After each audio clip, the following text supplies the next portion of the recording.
थे तो यहाँ है कि था बंदूक ही बता दिए, पिस्तौल ही बता दिए, बड़े चीजें वो ही कर दिए, पर ये दबन वाला लोग है को नहीं साहब।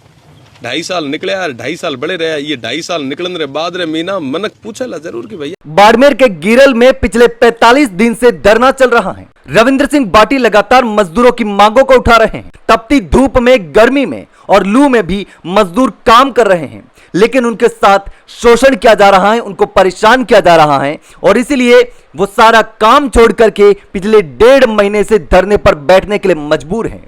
रविंद्र सिंह बाटी ने पहले भी उनकी मांग को उठाया था और पूरे देश में उस मांग की चर्चा हुई और अब एक बार फिर से रविंद्र सिंह बाटी ने एक नया तरीका ढूंढा है मजदूरों की मांगों को मनवाने के लिए।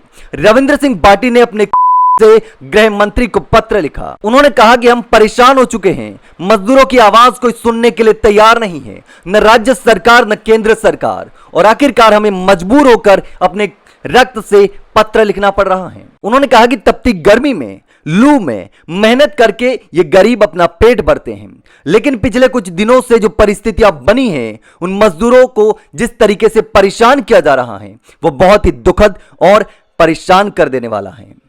और इसीलिए रविंद्र सिंह बाटी ने कहा कि हम ये रक्त से पत्र लिख रहे हैं। इससे पहले भी रविंद्र सिंह बाटी ने इस मांग को उठाया था।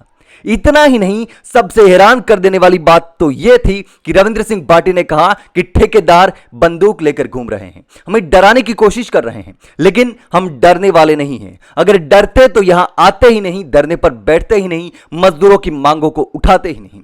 लेकिन भाटी ने साफ तौर पर कहा कि सर पे कफन बांध के निकले हैं, अब डरने वाले नहीं हैं, न पीछे हटेंगे, जो करना पड़े वो करेंगे और मजदूरों की मांगों को मनवा कर ही दम लेंगे। भाटी ने कहा कि हकीकत यह है कि जहां हम गिरल गांव में बैठे हैं, यहां जो माइनिंग हो रही है, यहां अगर एक भी नियम को फॉलो किया जा रहा है तो हम अभी यहां से टेंट समेट कर निकल जाएंगे।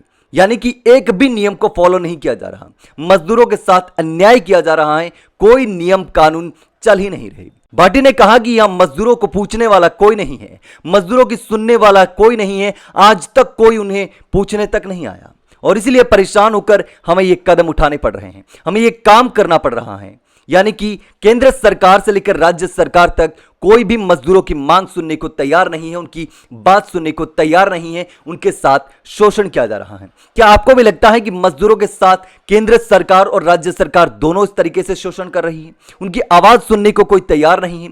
रविंद्र सिंह बाटी लगातार धरने पर बैठे हैं, लेकिन उसके बावजूद भी किसी को कोई फर्क नहीं पड़ रहा है। आपको क्या लगता है, कमेंट में जरूर बताना।